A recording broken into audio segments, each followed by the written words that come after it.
A ver, pensemos en esto por un segundo. ¿Qué pasaría si de pronto te dijeran que te quedan pocos meses de vida? Es una pregunta durísima, ¿no? Bueno, hoy vamos a clavarnos en la historia de un hombre que no solo enfrentó esa pregunta, sino que convirtió su respuesta en una de las lecciones de vida más, pero más inspiradoras que existan.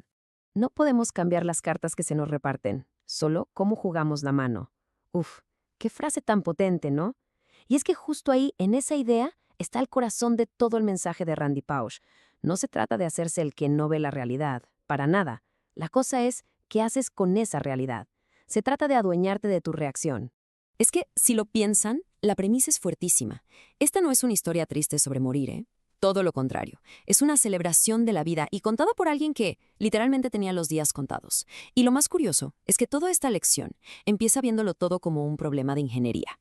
Y es que, miren, Randy Pausch era profesor de ciencias de la computación. O sea, su mente estaba cableada para resolver problemas. Así que cuando le dieron su diagnóstico terminal, no lo vio, bueno, no solo lo vio como una tragedia, lo vio como un desafío. Un problema de ingeniería que de alguna manera necesitaba una solución y una muy ingeniosa. Y él mismo lo dijo así, tal cual, con esas palabras. Le dio la vuelta por completo a la situación. En lugar de caer en el clásico ¿por qué a mí?, que es súper entendible, él se preguntó, a ver, ¿qué puedo construir con el tiempo que me queda? Es un enfoque, wow, súper pragmático, enfocado en la acción frente a algo que para muchos sería impensable. Y su solución no fue la que uno esperaría, ¿eh? No fue un diario, ni un montón de cartas, no. Fue una conferencia académica, una última lección. Y él lo explicó de una forma increíble. Dijo que era su manera de ponerse a sí mismo en una botella, que algún día llegaría a la orilla para sus hijos, que en ese entonces eran muy, muy chiquitos. Y vaya que había urgencia. O sea, no era una metáfora. Estamos hablando de 10 tumores en el hígado. 10. Y un pronóstico médico que le daba, con suerte, de 3 a 6 meses de buena salud. El reloj de verdad estaba en su contra. Pero a pesar de esa cruda realidad médica, se subió al escenario con una energía que, bueno, que desafiaba todo. Y para sorpresa de todos, lo primero que hizo fue declarar que, de hecho, él estaba en mejor forma física que la mayoría de la gente en el auditorio. Imagínense. Y no crean que solo lo dijo de dientes para afuera. No, señor, lo demostró. Se tiró al piso y se puso a hacer lagartijas ahí mismo, en el escenario. Ese momento se volvió icónico. Fue su forma de, como él mismo dijo, presentar al elefante en la habitación, o sea, su enfermedad, y después, ¡pum!, aplastarlo, literal, con fuerza física y de espíritu. Dejó clarísimo que no estaba ahí para que le tuvieran lástima. Y justo aquí es donde la cosa da un giro que nadie se esperaba. La gente en el público seguro pensaba, bueno, aquí viene una plática súper sombría sobre la muerte. Pero no. Lo que recibieron fue una clase magistral sobre cómo hacer realidad los sueños más locos que uno tiene de niño. Y vaya que sus sueños eran variados y súper específicos. Quería flotar en gravedad cero, jugar en la NFL, ser el capitán Kirk de Star Trek, o cosas más simples como ganar peluches gigantes en la feria, o el más grande de todos, ser un Imagineer de Disney. Aquí lo importante, y es el punto clave, no era qué tan grande o chico era el sueño, sino el simple hecho de ir tras él. Por ejemplo, su historia para flotar en gravedad cero es buenísima. Había una regla en la NASA que decía que los asesores académicos, como él, no podían volar. ¿Y qué hizo? ¿Se rindió? Para nada. Se puso a analizar el sistema, encontró un hueco, una laguna legal, por así decirlo, y simplemente cambió su rol. Dijo, ok, ya no soy asesor, ahora soy periodista. Y así lo logró, pura persistencia creativa. Esta forma de pensar, de no rendirse, lo llevó a crear una de sus metáforas más famosas y la verdad más poderosas para hablar de los obstáculos. La idea de los muros de ladrillo.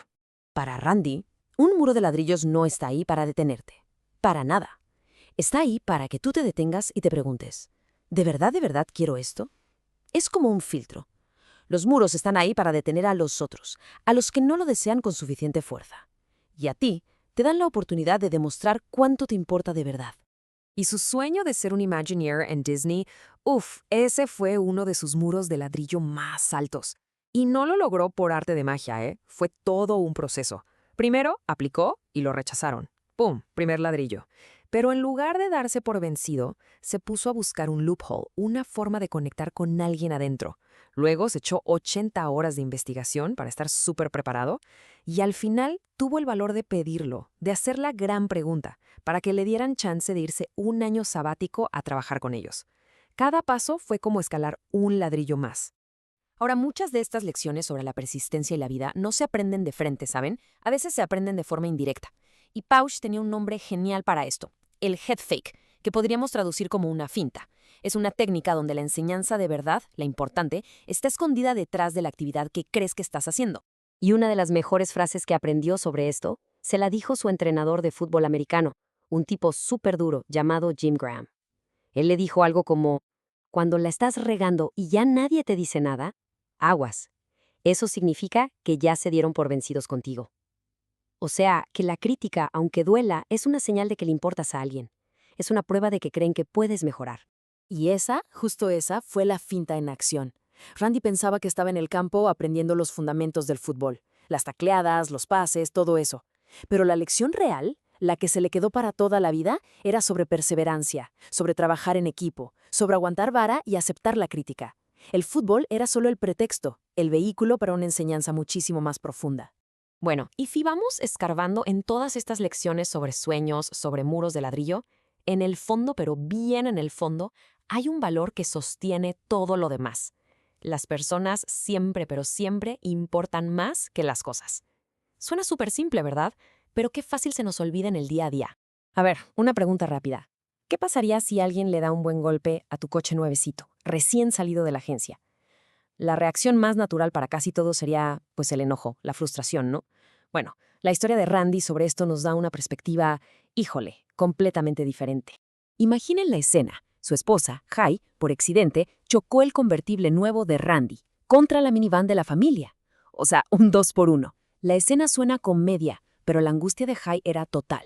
Le iba a tener que decir a su esposo que había abollado no uno, sino sus 2 coches. Ella, por supuesto, estaba preparada para la peor de las reacciones. Y la reacción de Randy fue simplemente asombrosa. Cero enojo, cero reclamos, nada. Su calma fue inmediata. Y ahí demostró que su filosofía no era solo de palabra. Le dijo algo como, tranquila, no es necesario, los coches todavía funcionan, pues sigamos usándolos. Para él, los coches eran solo eso, cosas. La paz mental de su esposa valía infinitamente más. Y así, poquito a poquito, llegamos al punto central de toda esta lección. Al final, no se trata solo de tener una lista de sueños o de cómo derribar muros. Se trata de algo mucho más fundamental, la perspectiva que elegimos tener todos los días. Miren esta comparación. El doctor le dio un pronóstico, una fecha límite. Le quedan de 3 a 6 meses de buena salud. Pero Randy lo escuchó y le dio la vuelta por completo. Su analogía fue genial. Dijo que era como si le hubieran dicho, el parque de diversiones cierra a las 8 p.m. Para él, lo importante no era la hora de cierre, sino que el parque estaba abierto hasta las 8. Se enfocó en todo el tiempo que sí tenía, no en el que le faltaba. Una lección brutal sobre cómo podemos reenmarcar nuestra propia realidad. Y así cerramos.